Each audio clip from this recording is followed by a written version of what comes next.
see you. Thank you for starting the recording, Josie. I am delighted to see you this afternoon as we host our third CalPro Administrators Forum webinar of the year. It is nice to see some familiar faces, and we know that there will be others who will be joining us shortly, but I want to honor your time, and so we will get going with our amazing webinar today called Reimagine, Reinvent, and Reignite Instructional Leadership. It is going to be very, very invigorating as you go through the webinar today. I can't say enough about what you're going to get to experience. My name is Sharice Moore, and I am the CalPro Administrative Leader for all things that we do related to technical assistance and professional development for CalPro. And I am here to support you through this webinar. I am joined by Josie Cleveland, and Josie will be able to provide any tech support or questions or concerns that you may have related to, login or anything like that as it relates to the webinar today.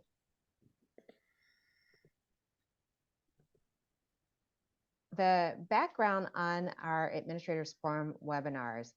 So some of you have been here before, and I am delighted that you are back again for this one. For those who are new, the history of these webinars is that they were designed to provide a forum, a quick opportunity for administrative leaders in the state to get together and be able to talk about issues that are important for their programs.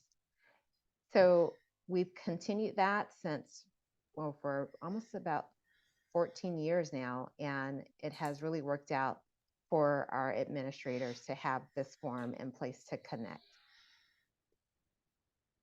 I'm going to turn it over to Josie, and Josie's going to give you some of the tech features related to using our Zoom for this webinar. Josie. Yeah, thank you, Sharice. Hi, everyone. Thank you so much for coming. Please feel free to reach out to me using the chat if you need any technical support during today's webinar. To get us started, at the bottom of your screen, you'll find all your menu functions that you will need for today's Zoom session. Please feel free to use the chat and the reactions during today's webinar to give nonverbal feedback and interact with Jaemi, who's presenting today. Feel free to also use the raise hand feature in the reactions. If you have a question, we'll be happy to let Jaemi know, and she will answer it, and make sure you lower your hand afterward. Please feel free to use the chat at any point today. We'll be using the chat for some questions, and we'll have some polls. If you're attending today's session with another colleague, please make sure to write their name into the chat now. That way we can get an accurate attendance record to see who's here, who's not, and everything like that. And if you would like to receive a certificate of attendance, please feel free to reach out to calpro@air.org to request a certificate. And with that, I'm going to hand it back over. Thank you so much, Josie. And today, joining us this afternoon, we have the phenomenal Jaemi Naish, who is the director of Tamalpais Adult School. She's also working with the CAIA board, and many of you might have seen her just a month ago at CAIA, which is our California Adult Education Administrators Association. I'm going to turn it over to Jaemi, who has also presented for us at CalPro Leadership Institute and comes with us with a wealth of experience. So Jaemi, I will turn it over to you. All right, thank you. Good afternoon, everybody. Well, I have been looking forward to this presentation, and I'm just going to say the pressure, Dr. Moore, on me right now on that fantastical presentation description. But I do hope what I am hoping for today is for us to be really interactive, because that is one way in which I do think it will be very inspirational for us all, a learning model. And so hopefully I've seen some of you, I know several of you on this, and I know the wealth of experience you're bringing in as well. And so I'm going to be leaning on you guys a little bit. So I'm really happy to be hosting this this session. So I'm going to go ahead and just share my screen and get started. And let me do that now. Oh, you're seeing my email. We don't want that. We want this. Okay. All right. Okay. So here we go. We're talking about instructional leadership. And I will start off by saying this is the most challenging component of the capsule strands for me as a director.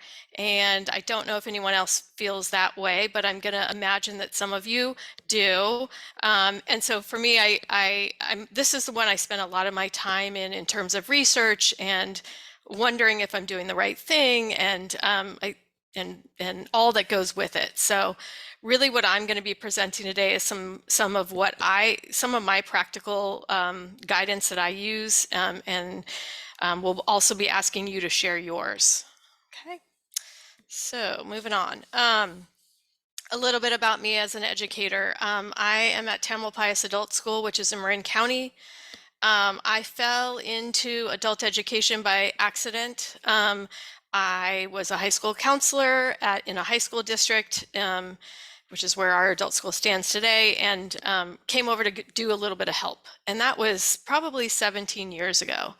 I didn't have my admin credential at that time. I really thought I was going to be a lifelong counselor. And I know that I always liked alternative ed, but I didn't know that this was going to be my path. And today I'm just so thankful that it is. So I've been the director here. This is my sixth year as director, and prior to that, assistant director, prior to that, program coordinator, and prior to that, counselor. So about 17, 18 years at this adult school, and over 25 years in education. Some of the leadership work I do around the county and state. I co-lead our adult education consortium. So there's a lot of instructional leadership impact that I have as a person within that group, and I'm sure you do as well if you're in that work. I am part of CAIA, and I would encourage you to get involved in that organization if you aren't already. I saw many of you at the February conference, which was great. And then I'm a CALPRO contributor, which is obviously what I'm doing today, and OTAN subject matter expert. One of the things that I would love to hear from you is your name, your role, and one superpower that you're focused on either today or this week. So I know that you're not an adult educator by accident. You've been selected, or you've chosen that field for a reason, and with that goes a lot of superpowers. So I'd like to hear about some of those. So if you could put that in the chat, I would love just to look and see what some of your superpowers are. And I'll just briefly mention that mine is focus. It's focus and follow through. That's what I've been focusing on and working on this week. It's what I'm drawing on to do some of the work that I have going on right now in the adult school. So what about you? I'm just going to read out some of them. Yes. Budgeting. Oh my gosh, you're amazing. Compartmentalizing. That's awesome, Anthony. What else? Love to hear more. Lisa, listening to all stakeholders. Yeah, that's great. Super important. Eric said, what I missed his, I'm going back. Dreaming up new programs. Yes. Patience. There's Laura, one of my adult ed besties. Juggling daily with not letting one know they're being juggled. Oh, yes, multitasker extraordinaire. Secret multitasker. Maureen says building culture. That's great. Okay, thanks. Thank you for that. And just think about these superpowers and others that you have as we go on and discuss this topic of instructional leadership. So here we go. what are we going to do today? In no particular order, we're going to define what instructional leadership is according to the several people out there in the field, including the CTC. We're going to highlight some field experts. We're going to talk about, I hope what I really want to do is talk about what your 24-25 instructional needs are and what instructional leadership focus that you'll be using for some of the things that you are determining that you need for next year. I know we're all thinking about that right now. What are some of the practical strategies that I use, but also that we all use to get through this topic and our work in this field? And then, of course, throughout, I really like to hope that we can focus on best practice and sharing out. So one of the things that that I'm hoping that we can do is sort of think about essential questions. Don't we ask our staff to do that, or don't we ask our staff and our students even, what do you need from us to be successful? What do we want our staff to think about as we're talking about a particular work? And I will get to some of what I've been asking my staff all year in terms of essential questions. So these are some of the ones that I just wanted us to think about today. And I was hoping that I could have one or two brave people just unmute and talk about and answer one question in less than 45 seconds. And I will, as you're thinking about it, maybe someone could raise their hand who might be interested. One of the ones that I've been focusing a lot on this year as we grow and we've added new staff is this one. What do I need to let go of to be successful? We know as adult education and our administrators that a lot of times people want us to do everything. They just want us to know everything. If your computer's broken, they want to bring it in and they want you to fix it. Well, I'm not good at that. I can try and I can do some of the basics, but that's why we hire the tech people. They're good on the back end. So we can't be good at everything. And it's really important to know ourselves and know what we need to kind of push over here, or how do we hire better? What do we need to let go of to be successful? That's one of the things that I'm really been looking at this year. And so my simple answer is I need to let go of being the only glue for our program. I've been in this job for 17 years. I have a lot of institutional knowledge, and I need to have other people build and take on more so that I'm not so spread so thinly. And I am 100% sure that as adult educators, we all feel that. So I see Eric, Adele, and I'm sorry if I don't see other people. Can we have Adele come off and then Eric? Just 30 seconds, 45 seconds or less on one of these questions. Basically about letting go. I had put in there about growing my own and trying to make everyone around me responsible and including them in decision making. But I also have a timer that actually I got from HR that I thought was the most brilliant idea ever. When someone comes at me with a question and I put the timer on the door for 6 minutes and tell them I'm in whatever, you know what? If they're willing to wait the 6 minutes, it's important. But 90% of the time, they resolve it before I can even get done with a 6-minute timer. So I thought that was ingenious. Yep, that's a good strategy. I'm laughing at Lisa because I'm thinking that she meant let it go, let it go. Yeah. Yeah. And Eric, what about you? Super quickly, mine's the second question. What cause within adult ed are you passionate about? Mm-hmm. For me, it's helping our students gain skills so that they can move forward to whatever their goal is for the next step. So that's fine. Yeah, that's wonderful. Okay.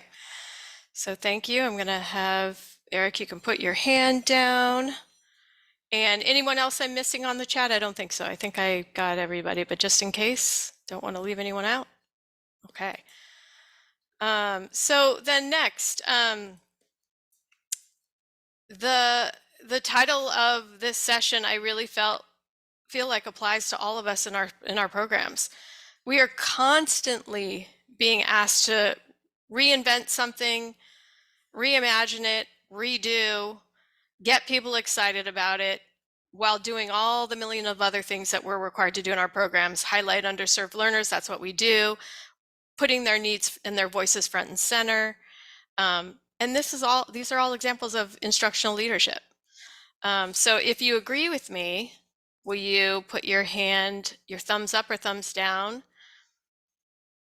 Either in the chat, use the little emojis, the emotions. Yes. Okay, good. It's okay to disagree, but I think most of us agree. Okay, so I'm going to move on. In adult education, a lot of us, well, most of us, I think, on this call are in K-12, the K-12 system. And in the K-12 system, we hear a lot of discussion around pedagogy. But in adult ed, we all know that we're actually more focused on andragogy, not only with the students that we serve, and andragogy is basically the science and art of teaching adults. So we're focused on adults, whether they're our own professional staff and we're engaging them in PD or planning, or it's the students that we serve. And so I think for most of us in adult ed, this isn't a new concept. And I'm going to stop myself for one second. I'm hoping I can have Josie help me do something. I forgot. Maybe that's coming up next. I forgot to share out a PDF that kind of has some of these links to some of the things I'm going to be sharing. So hopefully Josie can put that in the chat. Yeah, I put it in the chat Oh, a good. little bit Thank earlier, you. but I'm going to do Okay. it one more time. Okay. And if you want to open that doc, some of that I'm a person that likes to actually open and look more carefully at what I'm seeing on a screen. So if that's something that you would like to have, it's there for you. So just in going over these, thank you, Josie, for doing that. Quickly, we all know that if we don't involve our adults, that's our students and our staff in what they're learning or how it's rolled out, that we're not gonna have anyone in front of us. And so these little components here that Malcolm Knowles came up with or expanded upon many, many years ago now are still kind of valid today. And they all have to do with instructional leadership. So moving on, so new leaders has a really good descriptor of what instructional leadership practice looks like. And as I just do a quick review of these, it would be nice for you, I would love for you to kind of go in your mind, oh yeah, that's what I do, or this is how I do that. Just because I think some of these components are really valuable and really very descriptive of what instructional leadership is. So this reminds me of my district. Set a vision for ambitious instruction. Don't set the bar here. The bar's got to be up here for everybody, not just like this little group, but this whole group of who you're serving. And sometimes when we do a little bit of digging deeper, we can find that some people don't actually believe that that is something that is possible. And so that's an interesting kind of pushback that we've seen in our district. And so it's something that I've learned and used going into how we approach instruction and curriculum and program building in our new programs with adults, with my staff, but also with the students we serve. Same thing applies to curriculum. Is it standard-based curriculum? Are we using research-based practices? And how are we communicating that out? Create systems for data-driven instruction. We all know so much about this in adult education, whether we get CAPE funding or WIOA funding. Some of us are going to be getting ELL pathways funding. There's so much data that's involved. But how do you use that data and how do you get your staff excited about that data? And I remember probably 15 years ago now, maybe a little less, maybe 10, I sat in on a workshop that Kathleen Porter ran about how she started a data detectives group at her site. And how that's one of the ways that she used instructional leadership impact to make change in her institution at her school to get folks excited about data and making program improvements. And then equitable outcomes for all students and access to interventions. A process for development of professional development and getting staff what they need to do the work in front of them. And then this one I really like. This is something that we offer in our district. And instead of saying 2 teachers, I would just cross that out to say, teachers and directors or principals or administrators. It's not just the teachers that need the coaching. We all need a little bit of coaching. It doesn't matter if you've been in the job for 15 years or, 2. There's things that you're going to need to learn. So that having the opportunity to have a coach is pretty amazing. So I'm going to talk a little bit more about what our district does there with that. Okay, moving on. So next I wanted to just describe how the CTC looks and defines strand 2, which is instructional leadership. And does this remind anybody of grad school, like back in the day, grad school, where you had to prove each of these little strands, or at least some of them? Okay, because it does for me. And, in some ways I like to look at these indicators because it reminds me of like, oh yeah, I do that. Oh, I see that. And it just gives you a little map of some of the things that you need to do, or maybe where you can grow. So reminding folks of this. And in my district, our instructional leadership is evaluated each year on some of these elements. So we have to usually pick some and prove and show how we've met them. Does anybody else have that happen in their district with their I report to my superintendent. Anybody else have to pick out some strands and show how you've met them in terms of your role as an administrator? Let's see. Ooh, lucky, no, yes, okay. All right, so I'm gonna keep going. So what I wanted to do,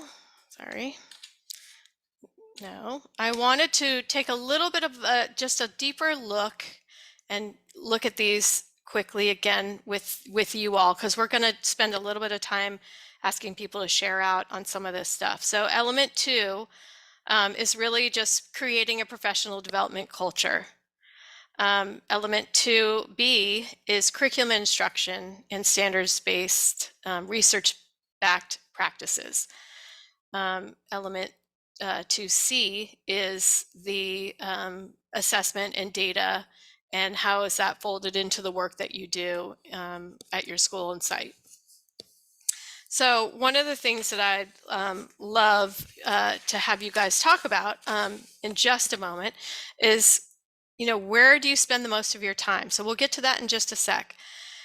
So you might not think or conceptually sort of think about those elements 2A, B, and C on a regular basis. But most of us who are administrators are working within those 3 all the time. And whether they're state directed projects like the ones here, or they're district or federal related projects, we're all working in those areas. And so what I've done is I've just kind of put down some of the areas that are state projects that are very much in the instructional leadership category in these strands. And how many of you, just thumbs up or thumbs down, are doing some of this work now? Yeah. Yeah. Yep. Yeah. Did I leave anything out? Is there anything that you think needs to be here that's not here?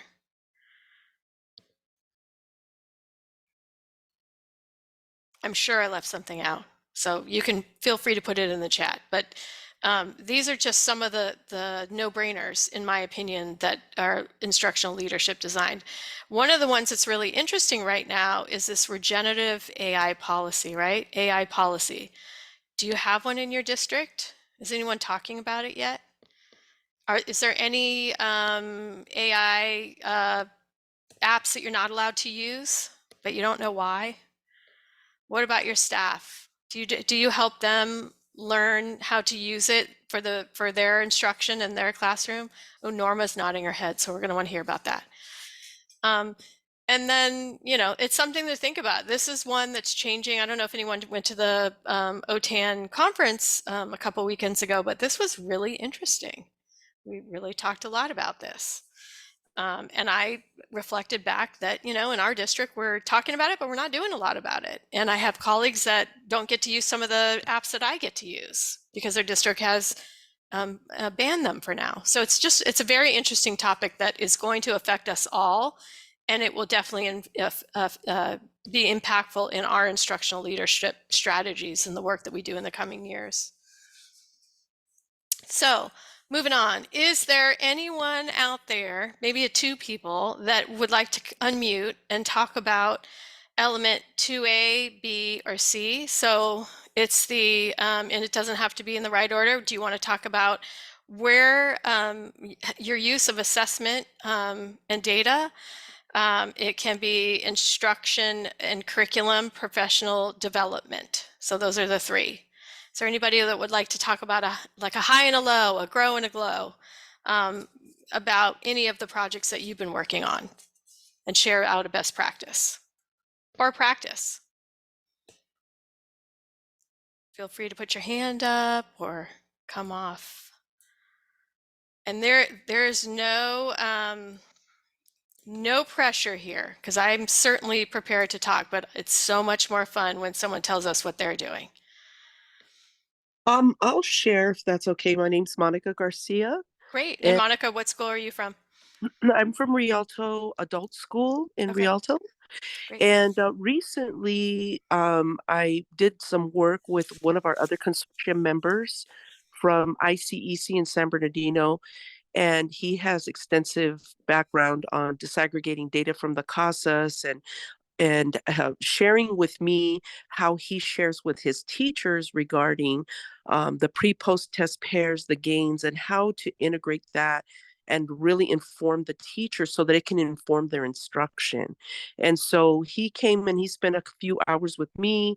I then took that information. I was able to disaggregate some data, and then I had a staff meeting or professional development with my teachers to let them know where they were at, so that they got detailed lists on which of their students had already to this point given us gains, which ones have not, how to focus their instruction. And then as we're also incorporating co-ops, how to then have that all tie together and where to focus their instruction. I don't know if that answers your question, but that's kind of where we've been going recently in our direction with those items. I love that. And then how is it received by the staff? Oh, excellent. I have a wonderful group of teachers. They seem to really appreciate the learning and the growing. Prior to our current principal, which is her 6th year, prior to her, they didn't get any of this kind of development. And so, and then I came on board almost 2 years ago, and we've been really honing in on the professional development, data disaggregation. That's actually one of our WASC action plan items, as well as our strategic plan. So we've been really honing in on that and trying to drill down. And now they're seeing how the pieces fit together. And so they're very excited about it. Yeah. See, and that's 2A right there, right? That's Yeah. exactly it, is establishing that culture for professional development. And actually, it's kind of melding a whole bunch of them, all three of them, really. So kudos to you, Monica. That's awesome.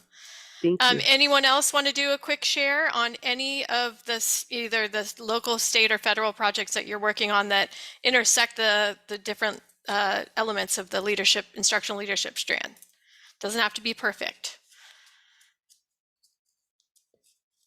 How about Pamela? Thanks, Pamela. You can just say which school you're from. CME Institute for Careers in Education. Okay. We recently were working on our SIP plan, and we used ChatGPT to evaluate if it was a SMART goal. And they gave us some good feedback. It was interesting.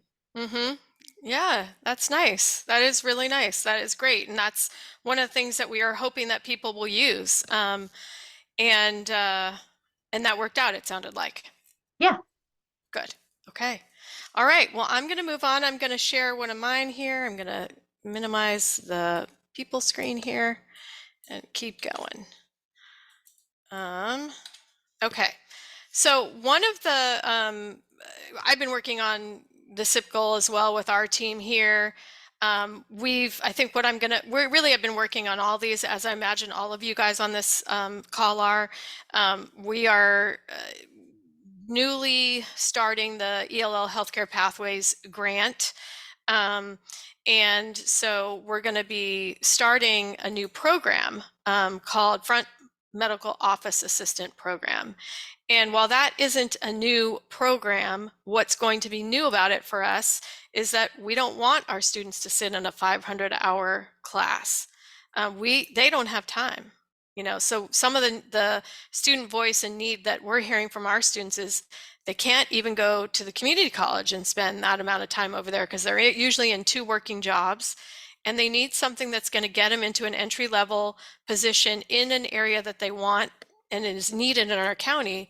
And so we're going to be revamping the Front Medical Office Assistant Program that that many of you guys are already offering, but we're going to offer it in a way that reduces some of the time, and it sort of fits more into the IET, IELCE model. And we're going to be getting feedback from hiring pediatric or other medical offices on what their needs are to get people in the door. Because we know in Marin County, for instance, there's just not enough medical office workers at all, in addition to a whole bunch of other healthcare pathways folks. So that is just one little mini example of how we're spending our time, or I'm spending my time. And really, I'm focusing again on the more of the 2B, the curriculum and instruction. What do I need to put in place so that our students can get what they need while they have 2 jobs and usually a family, and maybe some of them are even coming to our GD program or possibly our ESL program? How can I, when they're doing all that stuff, how can I get them what they need so that they're not, you know, doing this for 5 years? So that's just a little example of what we're doing. And out of curiosity, just how many of you are receiving ELL Healthcare Pathways funding? Just a thumbs up or a thumbs down, or anybody? Or a yes or no in the chat? So a couple of people. Yeah, just a couple. Okay. All right. Okay, so moving on. So again, I think one of the guiding questions that I think is probably pretty obvious is, how can I get our students what they need in the least amount of time possible?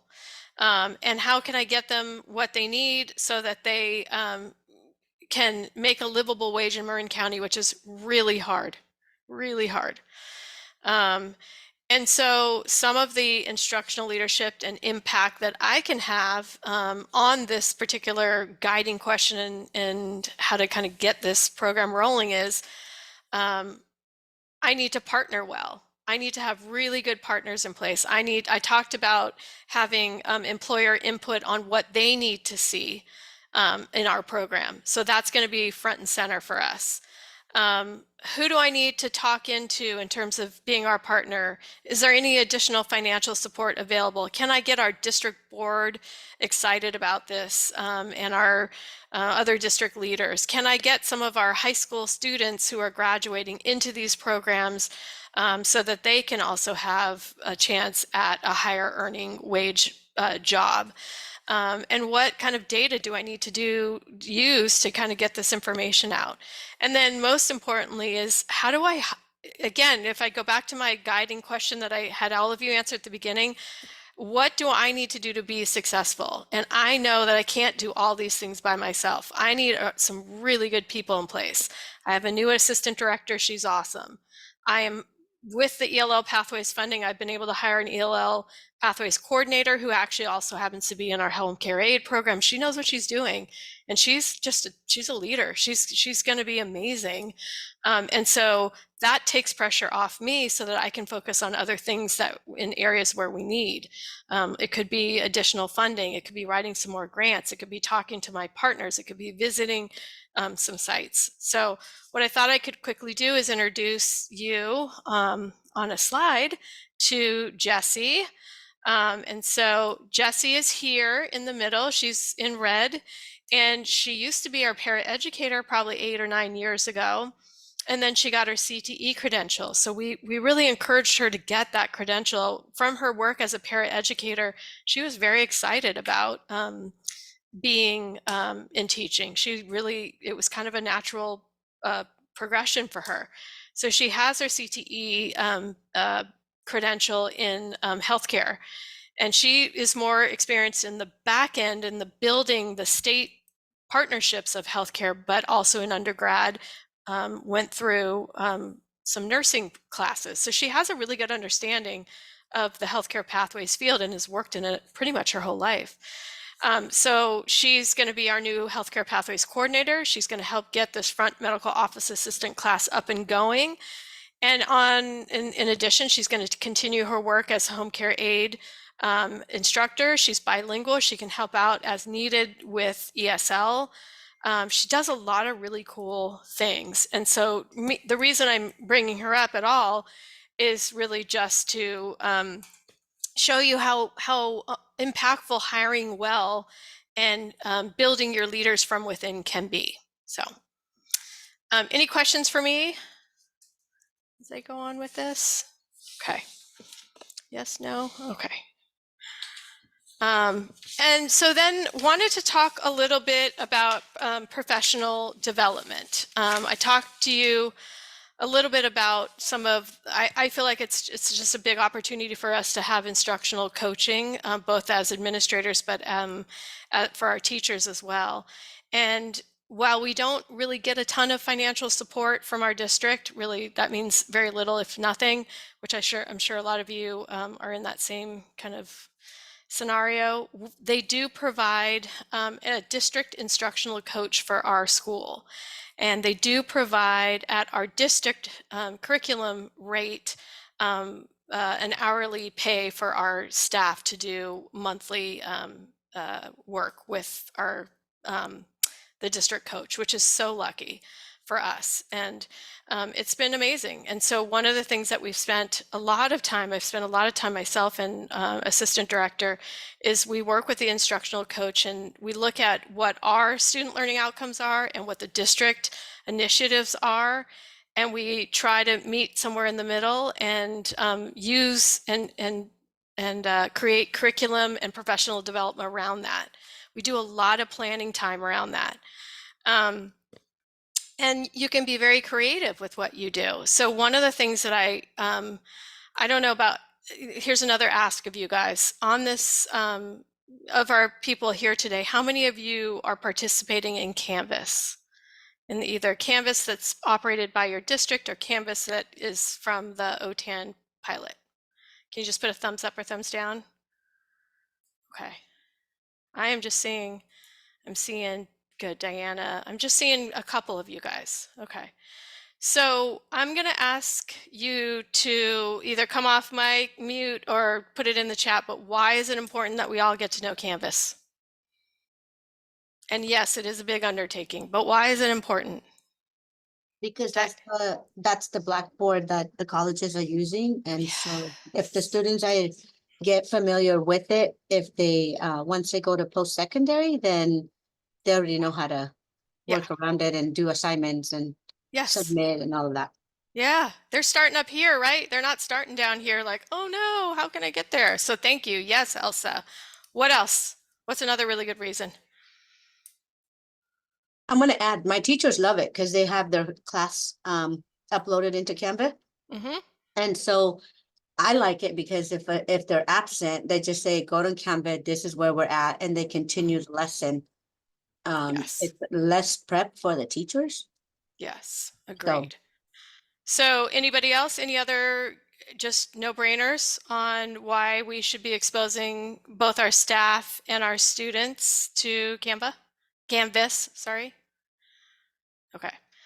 I'm going to just make sure I'm not over talking anyone. The other main reason is how many of your adult students are parents of middle schoolers or high schoolers? I bet a lot. I bet a good number. I don't know how many, but I can tell you that so many middle schools, so many high schools are using Canvas as a learning platform at their schools. And so kids need help. You know, when they can't get on Canvas, they're oftentimes either looking at you to help them or they're frustrated.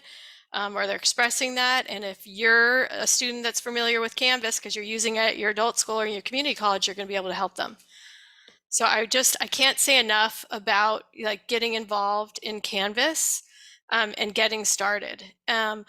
One of the areas of influence I've had is, do you guys think that all my staff are really excited to get on Canvas? Do you think they even wanted to? Some are never going to use it.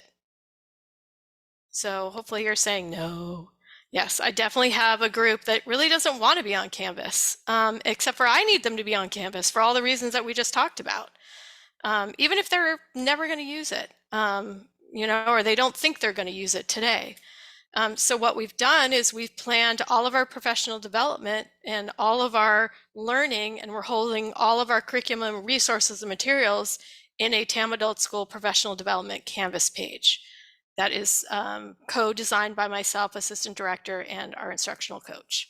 So that's one little way that I get to kind of put that, hey, I know you don't want to do it, and I really appreciate that you're going to be trying and making it happen anyway. And this is just one of those ways. And hopefully they'll see that it's actually pretty cool. Okay, so moving on. One of the other things that, you know, we all hear a lot about in adult ed, and we know how important it is in adult ed, is our partnerships, right? So I spoke about the fact that if I can hire leaders from within, and I have other leaders where I don't have to be the glue, it gives me time to do other things and focus on other areas where I can grow. And I always know I need better partners and more people knowing about what we do in adult school. Do you guys agree with that? Does everyone feel like they have enough partners in adult school? I'm gonna have to say no. I'm gonna have to think no. So one of the partnerships that I wanted to highlight is we have a local partner called Marin Center for Independent Living. And they have been, out of all of our partnerships, I think they're one of the most amazing partners we've ever had. About a year ago, they asked us if we wanted to be written into a grant that they had an opportunity to support. Now, the work that Marinsil does is they support community members, partners, parents, loved ones, individuals who are caregivers working in the community. It could either be in their own homes because they have a child who's disabled. It could be through a brain injury. It could be a cognitive or mental health. There's many different forms of caregiving, and they're sort of it for our county. And they're truly amazing and good at what they do. And so they wrote us into a grant, and they heard about our home care aid class that we had been offering for 7 or 8 years. And they said, you know, we'd really like to extend this class to the group of families that we are working with, many of whom are bilingual. So it fits into our IET 243 model as well. And what they said is, we want to be able to provide them with stipends. We want to give them stipends for attending, for having previous home care experience. They might need childcare stipends. They might need a computer that they can have, a Chromebook. They're incredible. I never knew that kind of level of partnership could exist. And it's been incredible for us in so many ways. It's boosted our home care aid class. We start almost in the, you know, by the second weekend of enrollment for the program, it's pretty much full. They've done a bus campaign support for us. We've gotten to create materials that they've paid for. We have weekly meetings with them. They talk about us at their board meetings. I mean, it's just the partnership opportunities are they're kind of just exploding as we speak. And I'm just so appreciative. I didn't know they existed a year or two ago, you know? So I'm hoping that that everyone can have a partner like this and or experience this, because I think for us it's been game changing. And we're hoping with our new program that while it doesn't quite fit into their goals and their grant, they'll still be able to talk about some of the good work that we do. So I'm going to stop and just ask, because I've been talking a lot. So do you have any questions? Is there anything that you want to share about a partnership?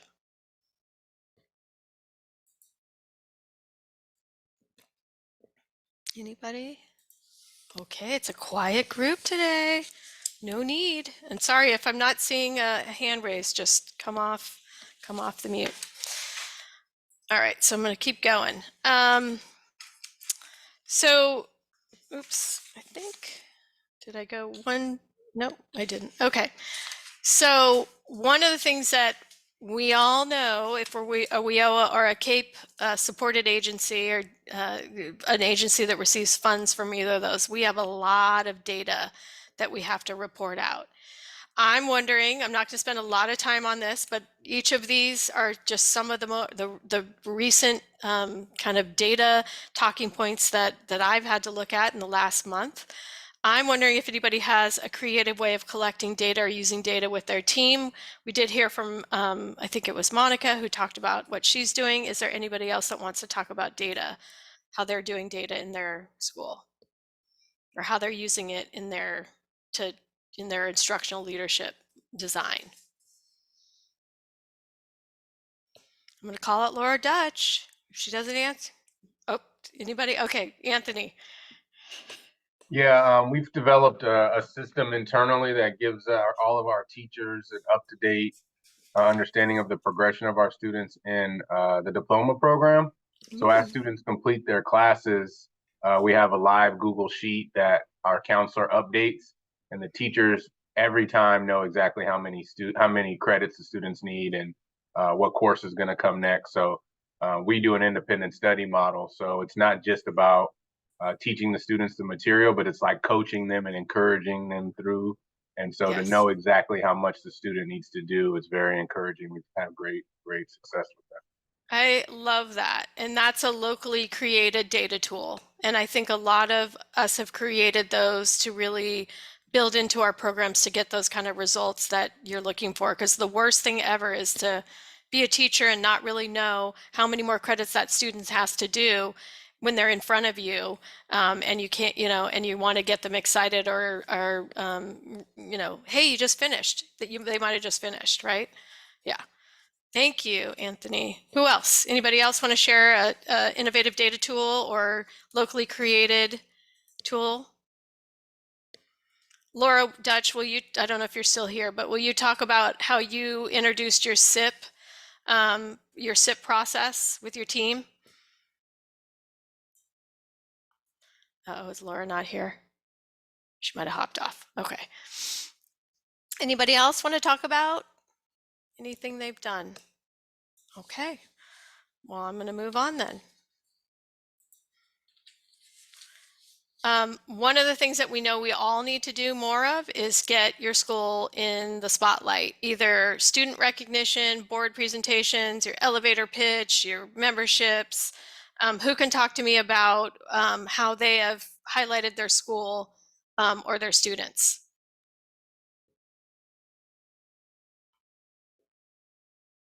Okay, Margie, sorry. Go ahead.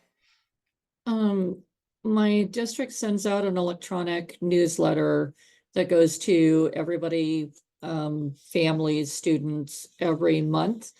And the adult school was never featured in that, and it's free advertising. So that was one of the things that I did, having come from being the principal of our continuation school. I knew how to get positive press out there for my school through that. So now we have, we're featured in it every month. That is amazing. And have you heard, have you had those teachers or have those groups that said, I never even knew you were there. I didn't even know what the adult school did. We do get a little feedback like that from some folks in the district primarily. We also now send our counselors out to all of the college career fairs at the high schools, so that people can see some of our CTE classes as a viable next step. Yes, thank you so much for sharing that. Anybody else want to talk about how they have shared out and put their school in the spotlight, or a student? Okay. I'm going to share one way that I would highly recommend. Your students, your graduates, or your current students can be amazing leaders for you. They can be an amazing way to showcase what your school has done. I have two that I'm going to share with you, or probably going to do that quickly. But this person here is Graylee. She was nominated. She received the Every Student Succeed award probably, I don't know, 10 years ago now. And OTAN came out and made a video about her, and it was presented at Access. She was flown down and presented her story to a bunch of administrators for the state of California. It was awesome. And she's remained in the community, and she's been going to community college. She started in ESL, went to community college, is finishing her bachelor's this May, and is actually going into graduate school shortly thereafter. I've stayed in contact with her for as long as she's been here. She's a wonderful person. During the CAIA conference a couple weeks ago in February, I had a conflict. Someone asked me to come present for a Marin County leadership presentation on adult education, and I couldn't because I was at the CAIA, and I asked if it would be okay to send Graylee in my place to talk about adult school. And of course, she wowed the crowd way better than I ever would have or could have. And that is just one little tiny example of what showcasing one of your superstars can do for your school and your community. Okay, anybody else, any other ideas that you want to share out of how you highlight your students? Okay. Okay, Margie, I'm not sure if your hand is up again or if it's from before, but okay. And then another voice that I wanted to share out is this particular student is she's literally a trailblazer and a parent in one of our high schools in our high school district. And about a year ago, she asked if I would consider creating a new partner site out where she lives, because there's a growing need. And our assistant director came in and did that this year, and it's been wildly successful. Had she not come and asked me if I would please consider it, I don't know that I would have known it was needed, because she's a leader in the community, and people were asking, why don't we have an ESL class out in West Marin? And they weren't getting to me, but they got to her. This group, and so that's one additional example of not only am I able to highlight some of the amazing work of our adult school, but I'm able to highlight student voice and some successes from our program, and she's an incredible partner for us. Okay.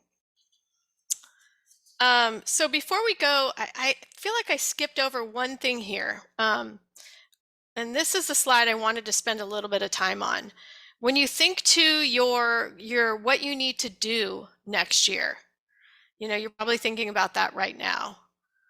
What will your instructional leadership impact be? What are some of the things that you want to work on, and or that maybe you're already working on? And is there anybody that would like to share sort of what they're doing or what they're planning?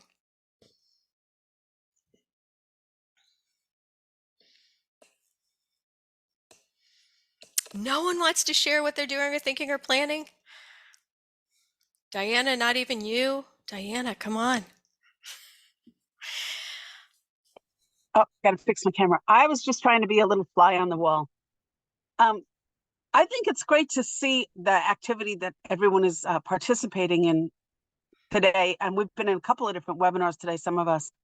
And I think it's one of the things that I would like to see more of is more of that participation and activity. We have the 3 state leadership projects, and we also have Cape Tap that provides support. And Jaemi, I was just in your webinar. Was that just Friday? On the SIP planning? I think that's where Pamela also was learning about that AI stuff. Yeah. And that's one of the things that we would at CDE, I think all of us consultants would like to see, what can we do to provide more support, and how do we get all of you to engage more with these leadership projects? Because you mentioned Canvas through OTAN, CASAS does a lot for data support, and then CALPRO has a really wide variety of things, instructional support, not only for leaders, but also for new staff. So I'd like to see a little bit more of that, not just this year, but also next year, and find out how can your CDE consultant help you more. Yeah, thank you, Diana, so much. And I think one of the unique positions that you've been an adult ed leader both on site and at some of the state leadership partners, and now you're at CDE. So you know some of the amazing work that people are doing, and it does need to get shared out. And so what you may not think as is amazing might be completely inspirational to somebody else and give them just what they need to get started. And so that's why I'm really hoping that people, and I've appreciated the shares on this webinar so far. Yeah. I agree. Thank you. Yep. Okay, so moving on, because we are just about out of time here. I just wanted to highlight some instructional leadership, just complete rock stars. If you haven't read Zaretta Hammond's Culturally Responsive Teaching in the Brain, definitely, you need to get that book immediately. That's widely used in our district. Probably 5 years ago now, we did a book study at the adult school led by our district instructional coach, and that was great. And then there's just some other wonderful resources here that are also included in that PDF that I provided at the beginning of the session. Some of my favorite books are here for you to look at, and some of our trainers and coaches. And I just want to thank you so much. I want to thank the people who were willing to present and speak and share what they're doing. And I just want to thank everybody for being here today and listening. And I hope to see you all at a future conference and back on these webinars. And I hope to be listening to one that you present as well. So thank you. Well, thank you. Thank you so much, Jaemi. This was wonderful. And I thank you for sharing the approach that we can have towards instructional leadership. I thank the participants for being here this afternoon and hope that you have learned something great, a strategy and idea that you can apply from this webinar to your program as you think about planning next year and how you're going to leverage your leadership skills as an instructional leader. On this last slide, we want to ask you to share some feedback with us. So there's a QR code here that we'd ask you to scan to give us some feedback on the webinar. And we will also put the evaluation link in the chat. Thank you, Josie. She's already done that. And we look forward to seeing you at our next webinar. We will have that in a few months, likely in May. And we have heard from you and the field. And we're going to be looking at a focus around the emotional well-being and supports for our staff and students. So look for that webinar coming soon your way. Thank you very much again for being here this afternoon, and have a wonderful rest of the day. Thanks. Bye-bye.